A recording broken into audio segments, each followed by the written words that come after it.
Hi, I'm Jungle Jim Hunter, and I want to talk to you about the fourth aspect of time on task.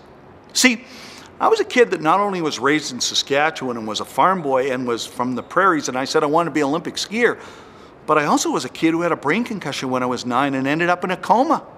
I had to come out of the coma and be rehabbed for 18 months, and finally was told that I could do something with my life. But when I went to school, it was totally rejection.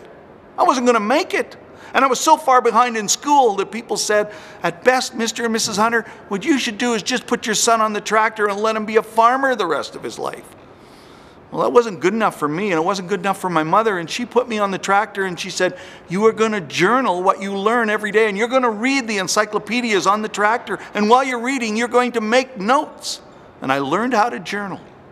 You see, the fourth aspect of time on task is this: measuring it motivates. Why? When you write down what you do towards where you're going and you measure it, what you did, and how it was done, and how intensely it was done, when you read it, it motivates you.